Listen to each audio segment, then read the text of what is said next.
Une des vertus de l'implantation de bâtiments d'élevage dans nos régions, c'est d'intégrer une filière locale d'emploi.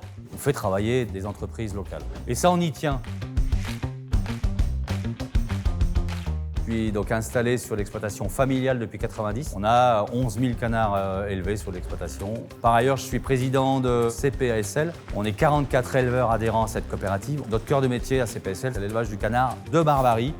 Le rôle de CPASL, c'est d'apporter d'une part l'organisation de production pour la volaille et puis d'autre part de faire tout notre possible pour apporter de la richesse dans les élevages. Le but, c'est de servir l'intérêt des éleveurs.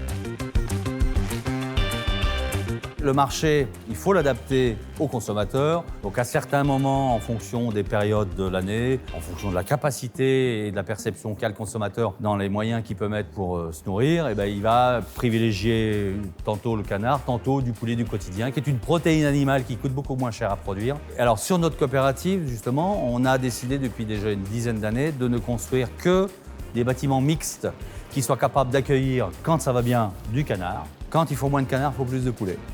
Donc le fait d'avoir des bâtiments mixtes, ça permet de toujours avoir à faire tourner leur bâtiment, donc de gagner leur vie normalement. Notre entourage, nos voisins ont bien compris depuis longtemps que ce type d'élevage-là n'était pas aussi terrible que ce qu'on veut bien le croire. On a toujours fait aussi ce qu'il fallait pour ne pas créer de nuisance vis-à-vis de la population locale. Je pense par exemple aux effluents, aux fumiers qu'on épand. On ne sortira jamais un fumier du bâtiment et l'épandra de suite parce qu'à ce moment-là, il sent. On le sort du bâtiment, on le stocke, on le fait composter et 2 mois plus tard, quand on l'épand, il sent rien du tout, quoi.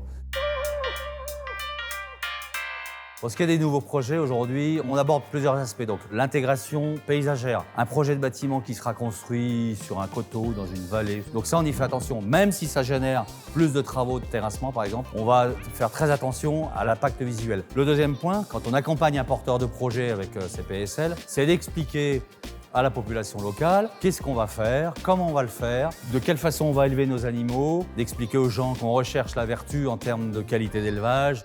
On évoque aussi l'impact qu'il y a sur la filière environnementale, c'est-à-dire qu'on a la chance sur notre région d'avoir plusieurs abattoirs qui font travailler beaucoup de personnes. L'idée, c'est de servir des abattoirs qui sont généralement locaux.